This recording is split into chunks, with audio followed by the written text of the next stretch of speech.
কে যেন জিজ্ঞেস করলো আমাকে? হ্যাঁ, আমি নুন দিয়ে পান্তা খেয়েছি কিনা? আরে আমি জেলের ছেলে,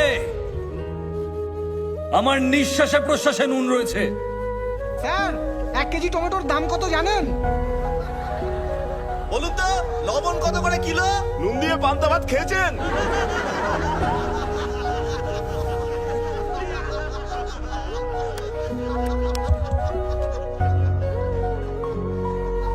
আজ আপনাদের কথা শুনে খুব লজ্জাই করছে আমার। সত্যি কথা বলতে 1 কিলো টমেটোর দাম আমি জানি না। টমেটোর দাম জানে না, নেতা হতে এসেছেন? এই স্যারকে টমেটোটা চিনিয়ে দে না। স্যার একবার এই টমেটোটা দেখে নিন। আরে এই এই এই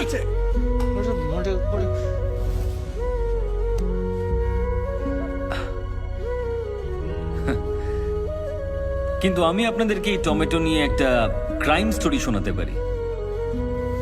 বিশ্বের মাত্র 7টা দেশে টমেটো চাষ হলেও সব দেশেই টমেটো সস খাওয়া হয়। আমাদের দেশে চাষ করা টমেটোর ডিমান্ড সারা বিশ্ব জুড়ে রয়েছে। কিন্তু আরো একটা রহস্য আছে, যারা এখানে টমেটো চাষ করেন তারা খুব তাড়াতাড়ি মারা যান। কেন মারা যান? কারণ এখানে টমেটো যে পরিমাণে চাষ হয় আর তার যা দাম পাওয়া যায়, তার মধ্যে আকাশ পাতাল তফাৎ অন্যান্য দেশের তুলনায়। ধরুন এখানে এই টমেটো বিক্রি করে আর এই টমেটো বিক্রি করে একই দামে। প্রচুর চাহিদা থাকলেও আমি টমেটো কিনছি শুধু ওর কাছ থেকে, আর বাকি লোকজনদেরকে আমি বলছি যে ওর কাছ থেকে টমেটো কিনবেন না। আর টমেটো কতদিন ভালো থাকে? মাত্র 2 দিন। আমি কিন্তু জানি না কার টমেটো আগে নষ্ট হবে, কিন্তু দুজন বিক্রেতাই সবসময় ভয়ে থাকবে। তখন আমি সেই সস কোম্পানিকে সমস্ত টমেটো বিক্রি করে দেব প্রচুর পরিমাণ লাভ রেখে, যেটা আমি কম দামে কিনেছিলাম। আমি শুধু এর কাছ থেকেই কম দামে কিনে নিলাম, আর অন্য টমেটো বিক্রেতার সমস্ত টমেটো নষ্ট হয়ে গেল।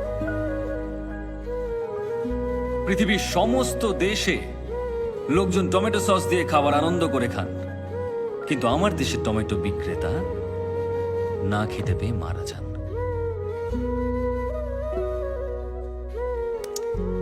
তাই পরের বার যদি আমাকে আপনারা টমেটো ছুঁড়তে চান, তাহলে দয়া করে ওই টমেটো বিক্রেতাদের কথা মনে রাখবেন। কি হলো? আপনারা সবাই চুপ কেন? কারোর কিছু বলার থাকলে বলতে পারেন। স্যার, আমার একটা প্রশ্ন আছে। হ্যাঁ বলুন না। আমরা কেউ এখানে ভোট দেওয়ার সময় যাই না, জানি যে ওটা জালি ভোট হয়ে যাবে, কিন্তু আপনি একটা ভোটের জন্য এত কিছু কেন করছেন?